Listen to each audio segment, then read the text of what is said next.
Hook. What if I told you a single 45-minute spell turned a season around for Liverpool? And it wasn't even their best finish of the night? Welcome to a How Not to Sleep On It analysis of Liverpool 4-0 Galatasaray. A knockout night at Anfield that felt like a microcosm of their turbulent campaign. And a glimpse of what could still unfold.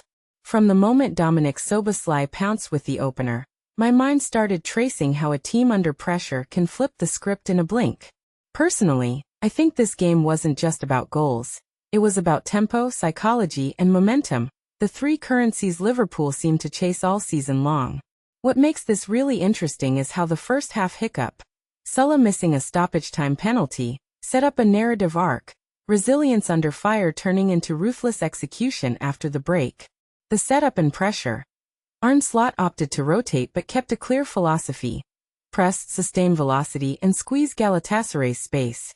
From my perspective, the psychological baseline mattered more than the tactical one here. Liverpool needed to prove they could match the intensity expected of a knockout tie at home.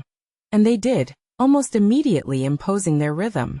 One thing that immediately stands out is the home crowd's role in amplifying every press and every harried clearance. The atmosphere wasn't just background noise, it was a living asset that lifted the whole team. This raises a deeper question. When the crowd becomes almost a seventh player, how much weight does that carry in a team's decision-making in high-stakes matches? Szoboszlai's influence was the spark and the message. He set the tempo from the first whistle, driving through Galatasaray's lines and picking pockets in midfield. In my opinion, this isn't just a box-to-box contribution. It's a signal that Liverpool's identified midfielder can be the metronome their season desperately needed. What many people don't realize is his impact isn't only in goals, it's in the kinetic energy he transmits, which changes teammate timing, pressing angles, and risk tolerance. If you take a step back and think about it, Szoboszlai's performance embodies a broader trend. Dynamic, high press, high creative value midfielders transforming a team's identity mid-season.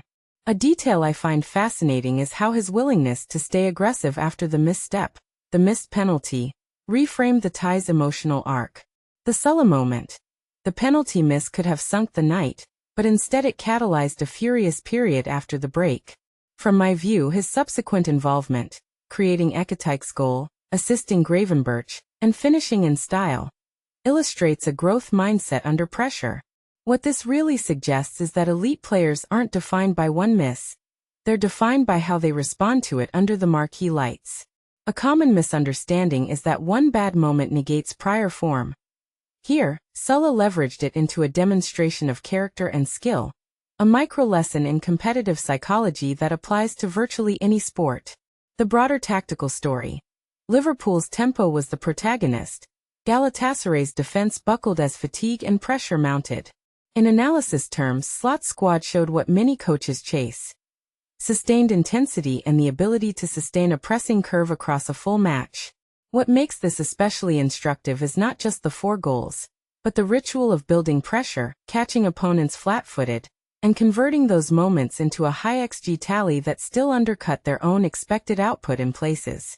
This aligns with a larger trend in European football. Teams re-embracing aggressive front-foot football in knockout legs to reclaim narrative control from more conservative approaches. The midfield engine room. Szoboszlai, McAllister, and Gravenberch operated like a compact unit in the second half, transforming transitions into danger, and turning a potential lingering tie into a one-way traffic performance. In my opinion, the trio demonstrated how a balanced midfield can fuse ball progression with defensive discipline. What people overlook is how the roles aren't fixed. These players adapted their positions to maximize overloads and create passing lanes. If you zoom out, the bigger takeaway is, modern midfields can be modular and fluid, turning tactical plans into adaptive systems in real time. Impact and implications. This result doesn't solve Liverpool's season, but it does recalibrate expectations. From my perspective, the win injects a confidence delta that could influence domestic form and European belief alike. The next challenge is Paris Saint-Germain, a heavyweight with recent knockout pedigree. The key question. Can Liverpool sustain this level of intensity across legs against a superior opponent? What this really raises is whether one exceptional performance can catalyze a season-wide transformation. or if it's simply a bright spark in an otherwise uneven journey. Closing thought. Football is unforgiving, but nights like this show the power of belief, tempo, and a little personal swagger.